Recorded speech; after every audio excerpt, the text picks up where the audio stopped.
Hola, ¿qué tal? Esta sería la segunda parte de la trilogía de lo que son los videos acerca de columna vertebral. Y en este video pues platicaremos acerca de las características de cada una de las regiones de la columna vertebral y a su vez las vértebras que presentan características particulares. Entonces, pues vamos a comenzar de superior a inferior, empezando con las vértebras cervicales. Simplemente para recordar cómo se componía una vértebra anatómicamente. Bueno, recuerden que una vértebra se conforma de un cuerpo vertebral y de un macizo apofisiario, unidos entre sí a través de los pedículos, y esta a su vez formando el agujero intervertebral. También recuerden que teníamos apófisis transversas, apófisis articulares y una apófisis espinosa con sus respectivas láminas. Ahora bien, vamos a hablar un poco acerca de las vértebras cervicales y vamos a empezar con el cuerpo, describiendo el cuerpo. El cuerpo, como ustedes pueden observarlo, su diámetro transversal es más grande que el anteroposterior. Esta a su vez, en su cara superior podemos encontrar dos eminencias laterales que se le denominan apófisis semilunares, apófisis unciformes o ganchos de los cuerpos vertebrales, ¿no? Que serían esas eminencias que están aquí, o inclusive aquí se visualiza un poco mejor, ¿no? Los encontramos en la cara superior y a los laterales del cuerpo vertebral, mientras que en la cara inferior encontraríamos no estas apófisis unciformes, sino encontraríamos escotaduras que se corresponden a la vértebra subyacente, ¿ok? Dando así la articulación uncovertebral, que lo hablaremos en la tercera parte de esta trilogía de lo que es la columna vertebral. Bueno, observemos que a cada lado de los cuerpos vertebrales emergen las apófisis transversas. Estas apófisis transversas se, se forman a partir de dos raíces. Una raíz anterior, también denominada apófisis costal, ya que sería pues el homólogo a las costillas, y una raíz posterior, que ya sería la apófisis transversa propiamente dicha.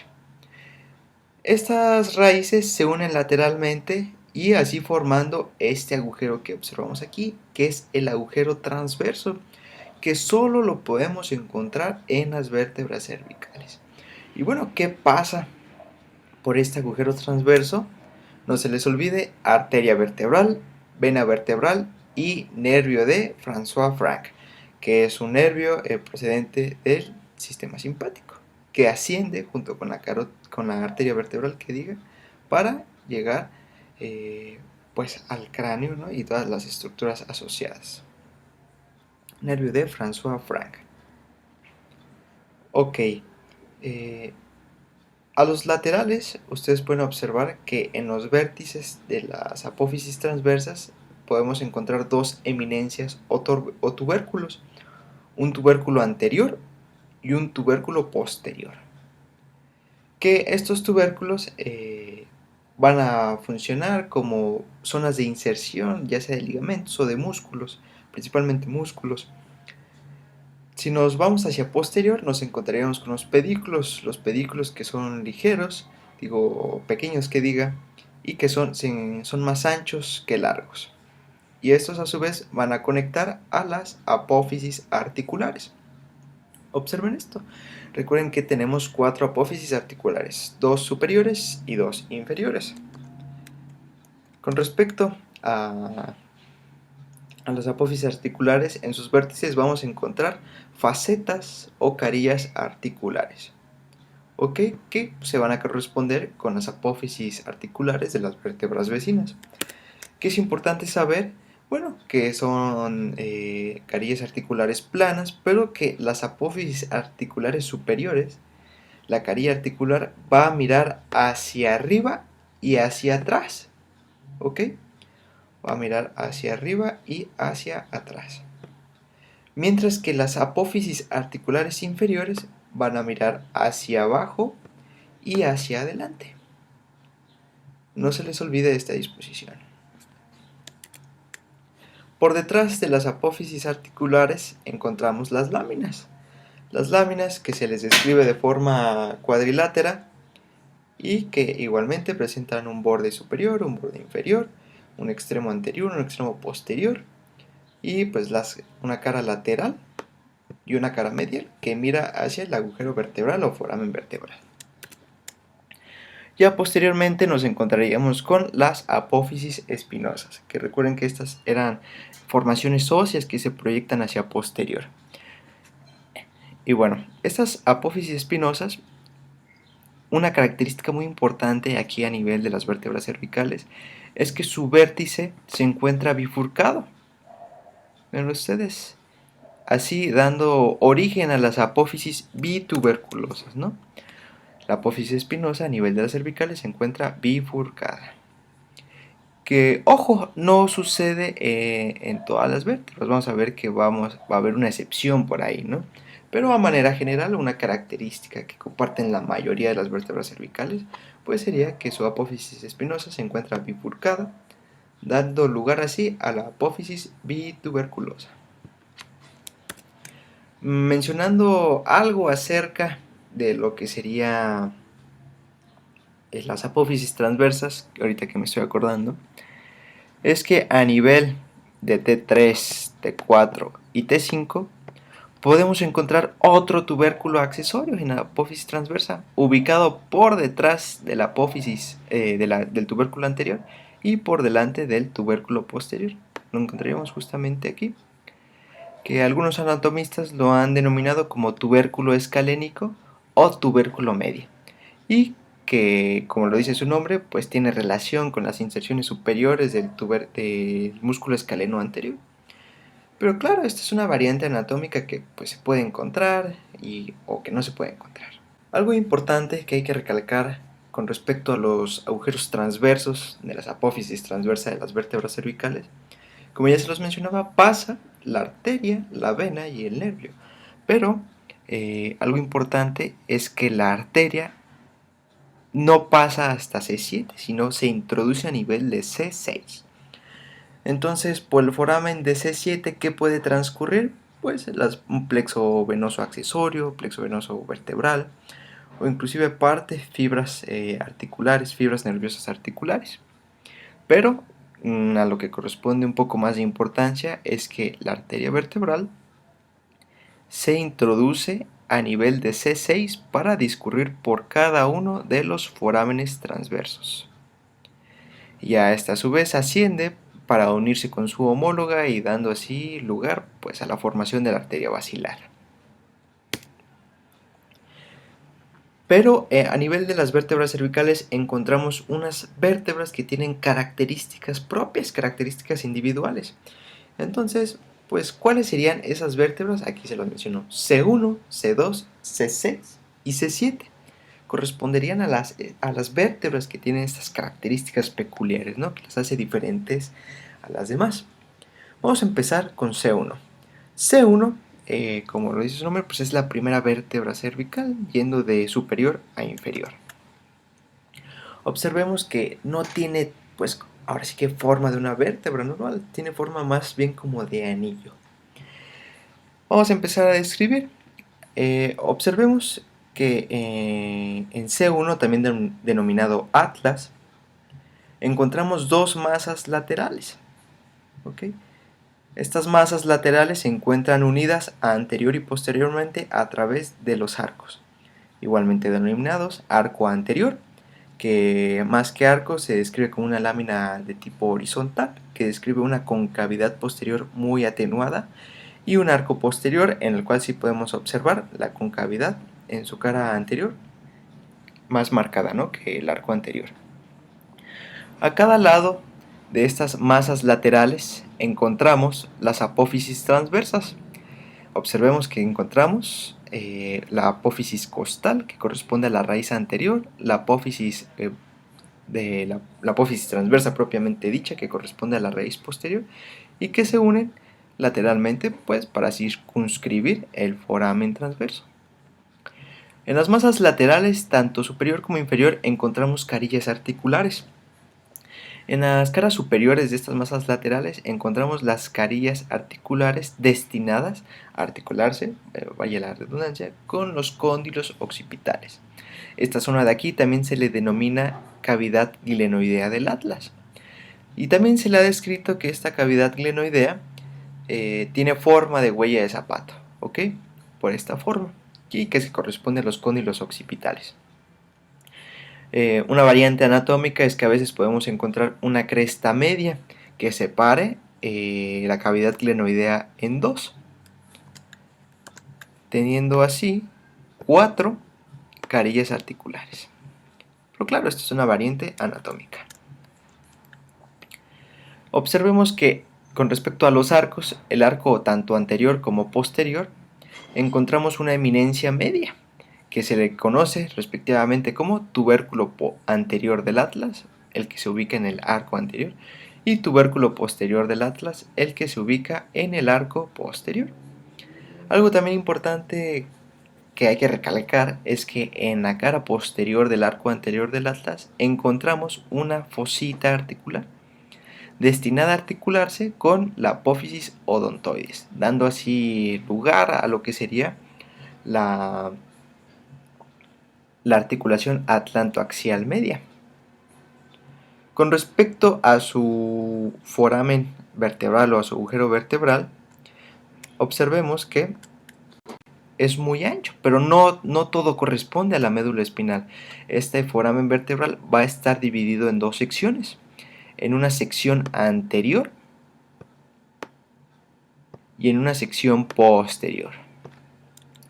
La sección anterior se va a corresponder a la cabeza a la apófisis odontoides, que diga del axis, justamente a esta zona.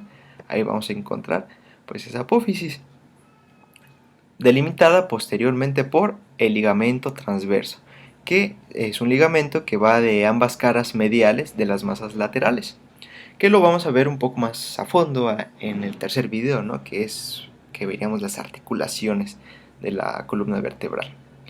Y mientras que posteriormente al ligamento transverso, ahora sí nos encontraríamos con la médula espinal y pues sus estructuras relacionadas, ¿no?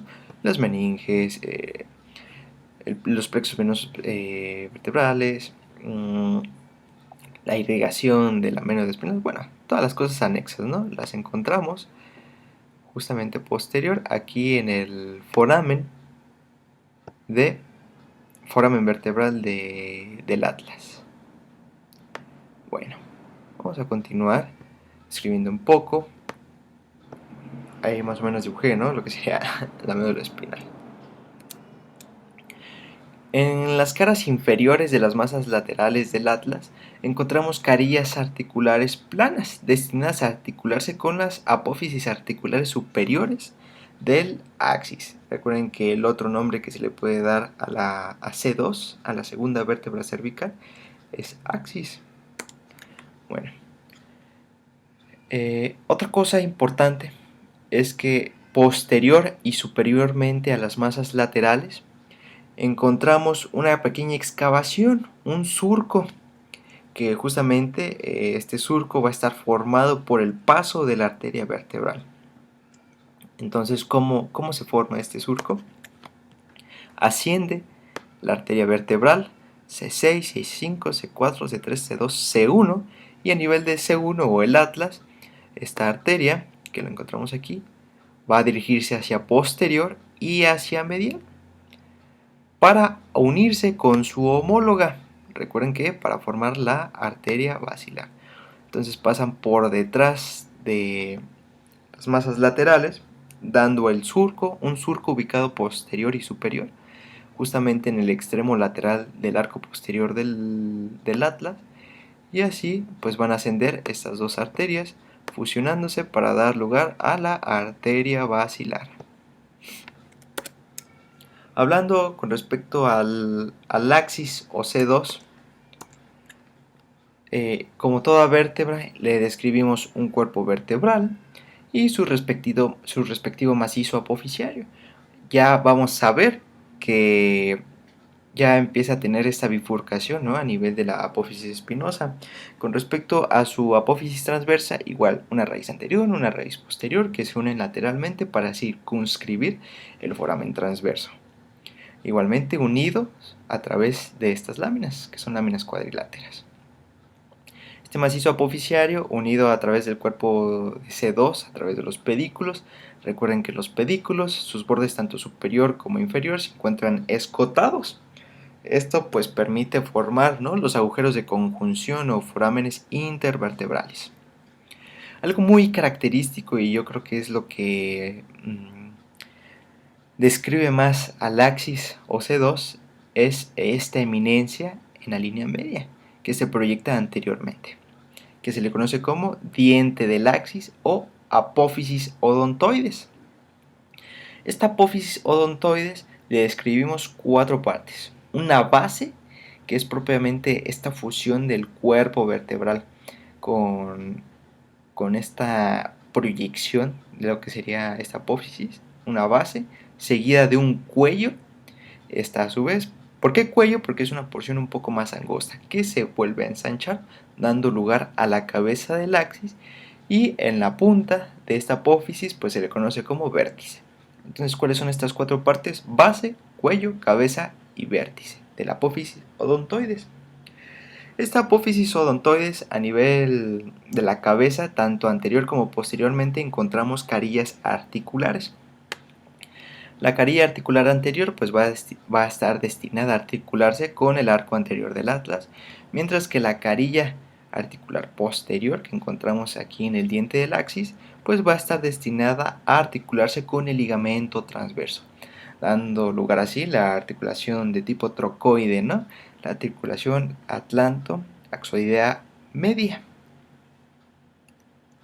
Igualmente, la apófisis odontoides se van a insertar una serie de ligamentos que van a conectar tanto al atlas, al axis, como al hueso occipital, que lo veremos en la tercera parte de esta trilogía de columna vertebral. Igualmente, yo les dejo el link en la descripción para que ustedes puedan llegar sin problemas al video. ¿Qué otras vértebras encontramos distintas a las generales? Bueno, se describe C6 y C7. ¿Por qué C6? Bueno, C6 podemos decir que es una vértebra igual, ¿no?, que C3, que C4 y que C5. Pero ¿qué es lo que la diferencia de esas? Bueno, es que, como yo les mencionaba, las apófisis transversas en sus vértices presentan eminencias o tubérculos, un tubérculo anterior y un tubérculo posterior. Bueno, a nivel de C6, el tubérculo anterior se encuentra muy prominente, más marcado que los demás tubérculos anteriores de las demás vértebras cervicales, ¿no? Entonces, justamente se le ha denominado como tubérculo carotidio o tubérculo de Chassaignac, que sería su epónimo, y que en la topografía al momento de la cirugía pues sirve como punto de referencia para ubicar la arteria carótida común o arteria carótida primitiva. Es lo que la diferencia, ¿no?, de las demás vértebras. Y C7, ¿por qué C7 se diferencia de las demás? Básicamente consiste en su apófisis espinosa. La apófisis espinosa de C7 es mucho más larga, presenta una mayor longitud y pues como se proyecta posteriormente. Vean cómo es más larga que todas las demás vértebras. Es por eso también que la vértebra C7 se le conoce como vértebra prominente. ¿Por qué? Porque esta proyección de su apófisis espinosa, al ser muy larga, pues se proyecta a nivel de la piel, inclusive es palpable y sirve como punto de referencia, ¿no?, para nosotros ubicar a qué nivel empezarían de inferior a superior las vértebras cervicales. Pasando con las vértebras torácicas. Las vértebras torácicas, recuerden, son en número de 12. Bueno, algo que me faltó mencionar, ¿no?, aquí cuando hablamos de las características generales, ¿no?, de las vértebras cervicales, es que el foramen vertebral va a tener forma de triángulo, teniendo su base en el cuerpo vertebral y su vértice a nivel de la unión de ambas láminas. Importante, el foramen vertebral de las vértebras cervicales tiene forma triangular. Ahora sí, vamos a continuar con las vértebras torácicas. Las vértebras torácicas, observemos, vamos a empezar a describir su cuerpo.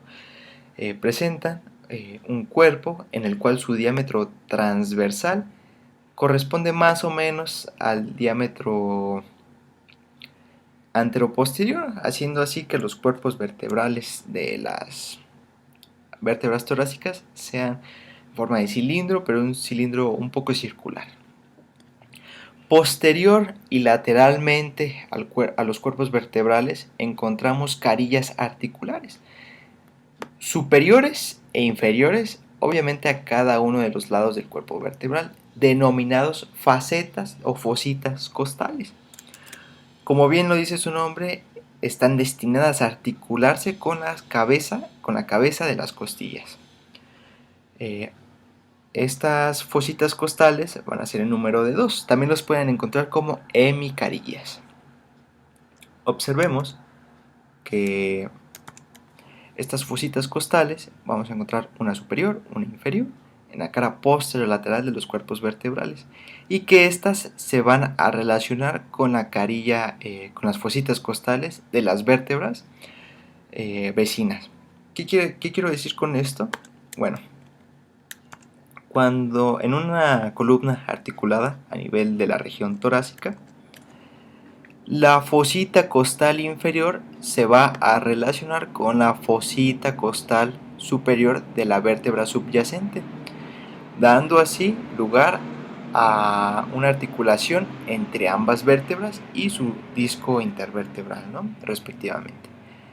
Que vamos a ver que va a haber ocasiones, ya al momento de describir las características particulares de cada vértebra torácica, las que las hace diferente una de otra, vamos a encontrar que no todas las vértebras presentan eso. Por ejemplo, T10 no presentan una carilla, una fosita costal inferior, y por ejemplo T12 o T11 pues presentan fositas costales completas.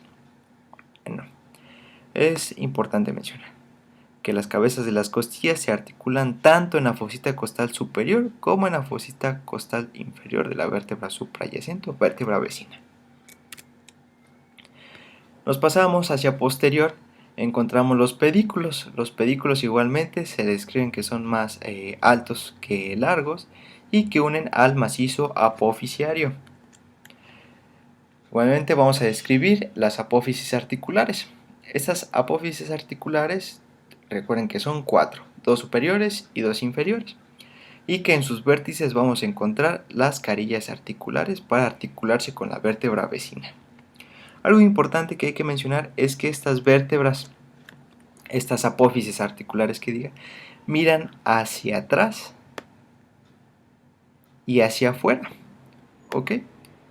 Mientras que las apófisis articulares inferiores miran hacia adelante y hacia medial, ¿ok? No se les olvide. A diferencia de las apófisis articulares de las cervicales que miraban hacia arriba y hacia posterior, o hacia abajo y hacia inferior, o más digo, hacia arriba, hacia posterior y hacia abajo, hacia anterior. Bueno, las vértebras torácicas van a mirar hacia atrás y hacia lateral con respecto a las apófisis articulares superiores, y hacia adelante y hacia medial correspondiendo a las apófisis articulares inferiores. Entre estas apófisis articulares pues encontramos la raíz o la base de las apófisis transversas. Esas apófisis transversas, observen su trayecto, se dispone oblicuo hacia abajo y hacia posterior. O sea, no tienen este trayecto justamente hacia lateral, sino se dirigen hacia posterior y hacia lateral con una inclinación hacia abajo. Igualmente, estas apófisis transversas de las vértebras torácicas, en su cara anterior a nivel del vértice, encontramos otra carilla articular. Esta carilla articular va a estar destinada a articularse con la tuberosidad de las costillas que se relacionan entre sí. Entonces vean cómo una costilla se articula tanto en los cuerpos vertebrales como en las apófisis transversas de las vértebras torácicas. Observemos que la apófisis espinosa ya no se encuentra bifurcada como sucedía en las cervicales, sino se encuentra más afilada y que inclusive se proyecta hacia inferior y hacia posterior, no tiene un trayecto tan horizontal. Ahora vamos a empezar. ¿Qué vértebras serían las que tendrían características individuales o particulares? Vamos a empezar con T1. ¿Por qué T1? Porque bueno, hay veces que se le describe que T1 solo presenta una carilla, una fosita costal superior. Hay veces que la fosita costal inferior no se encuentra, que obviamente esto es una variante anatómica. Igualmente también decir que en las zonas de transición, algo que me faltaba mencionar, en las zonas de transición de la columna vertebral, ¿qué quiero decir con esto? En la transición de las vértebras torácicas con las cervicales, en la transición de las vértebras torácicas con las lumbares, vamos a encontrar estas vértebras particulares. Bueno, eso es a lo que se le describe, ¿no? En T1, que suele presentar una fosita costal completa. T10. ¿Por qué T10 es una vértebra característica o particular? Porque no presenta fosita costal inferior, sino una fosita costal superior y nada más. T11 y T12, ¿qué las hace diferentes a las demás? Que presentan una fosita costal completa o única, que se ubica más en la línea media a nivel de los pedículos, a nivel del cuerpo vertebral, más que en sus caras superiores o inferiores, y que en sus apófisis transversas ya no encontramos estas carillas articulares destinadas pues a articularse ahora sí que con la tuberosidad de las costillas. También algo que se menciona es que la apófisis espinosa de T12 ya no se presenta tan afilada, ya no presenta un vértice tan definido, sino se empieza a achatar, por decirlo así, para dar lugar a estas apófisis espinosas en forma de hacha, características de las vértebras lumbares. Es lo que les comentaba, estas zonas de transición son las que suelen tener como estas características peculiares. Ahí está, se las menciono, T1, T10, T11 y T12 son las vértebras particulares. Después vamos a pasar con las vértebras lumbares. Las vértebras lumbares, voy a poner la pluma, vamos a empezar a describir el cuerpo. El cuerpo, su diámetro transversal suele ser mayor a su diámetro anteroposterior. También hay que decir que los cuerpos vertebrales de las vértebras lumbares suelen ser muy grandes, suelen ser más grandes que las torácicas y que las cervicales. Estas van a estar unidas posteriormente al macizo apofisiario a través de los pedículos. Recuerden que estos pedículos, sus bordes superiores e inferiores se encuentran escotados, dando lugar así a los agujeros intervertebrales. Ok, posteriormente a los pedículos nos vamos a encontrar con las apófisis transversas, que a nivel de las vértebras lumbares se les conoce como procesos costiformes o apófisis costales. ¿Por qué? Bueno, por su homología a lo que correspondería a la costilla, ¿no? Por eso es que las apófisis transversas de las vértebras lumbares también las pueden encontrar como apófisis costiformes o apófisis costales.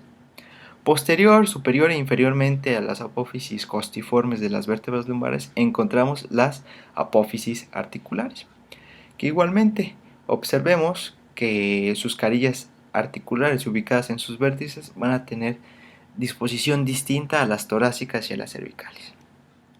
Observemos que sus apófisis articulares superiores van a mirar hacia atrás y hacia medial, ¿ok? Van a mirar hacia atrás y hacia medial. Mientras que sus apófisis articulares inferiores van a mirar hacia afuera y hacia lateral, o sea, básicamente lo mismo, van a mirar hacia lateral, ¿ok? Que sería como que lo contrario a las apófisis articulares superiores. Entonces, las apófisis articulares superiores miran hacia posterior y hacia medial, mientras que las apófisis articulares inferiores miran hacia anterior y hacia lateral. Algo que se describe en las apófisis articulares es que encontramos otras dos eminencias accesorias. Se describe que posterior a las apófisis articulares superiores encontramos estas, que son las eminencias o apófisis mamilares. Estas apófisis mamilares las encontramos justamente por detrás de las apófisis articulares superiores, que sirven de inserción ya sea a los ligamentos o inclusive a músculos que encontramos relacionados al dorso. Suelen servir como de inserción, pero realmente no se les ha descrito una función como tal. A lo mejor un remanente embriológico o simplemente una característica filogenética, ¿no? También encontramos otro tubérculo, que es el tubérculo accesorio, que los encontramos entre las apófisis articulares superiores y las inferiores y justamente por detrás de las apófisis transversas. Esas apófisis accesorias que también igualmente sirven para ya sea medios lugares de fijación, ya sea de ligamentos o de músculos. Posteriormente a las apófisis articulares encontramos las láminas. Estas láminas que se describe de forma cuadrilátera y que se van a unir para formar la apófisis espinosa. Esta apófisis espinosa que igualmente se les describe como en forma de hacha, ¿no? Porque su vértice suele estar plano o achatado, correspondiendo a su foramen vertebral. Igualmente, al igual que en las vértebras cervicales, su apófisis, su foramen vertebral va a tener forma triangular, e inclusive algunos libros mencionan que tiene forma de triángulo equilátero. Pero bueno, vamos a dejarlo como foramen vertebral en forma de triángulo. ¿Qué vértebras características o particulares podemos encontrar aquí en las vértebras lumbares? Bueno, en L1 y L5 son las que presentan estas características distintivas. L1, ¿por qué? L1 porque su apófisis espinosa suele ser más larga que las demás. Es por eso que se le distingue como vértebra particular a nivel de las lumbares. ¿Y por qué L5? Bueno, el cuerpo de L5, como se va a estar relacionando con el sacro, va a tener estas características distintivas. E inclusive L5 se encuentra, suele ser la vértebra más grande a nivel de las lumbares y que se va a corresponder con la base del sacro. Algo que les quiero mencionar es que los huesos sacro, el hueso sacro y el coxis los mencionaremos en un video aparte, igualmente mencionando todas sus características, su inervación, su irrigación e inclusive sus articulaciones. ¿Ok? Lo abordaremos en otro video. Y bueno, hasta aquí hemos concluido esta segunda parte de describir, ¿no?, las características regionales de la columna vertebral. En el siguiente video, que sería ya la última parte, veremos lo que serían las articulaciones intrínsecas y extrínsecas de la columna vertebral. Cualquier duda pueden dejarla ahí en los comentarios, o una aportación igualmente en los comentarios, o algún error que ustedes hayan visto dentro del video, pues también déjalo ahí en los comentarios para yo de alguna manera corregirme y pues hacer videos mejores, ¿no? Hacer videos que tengan una buena enseñanza.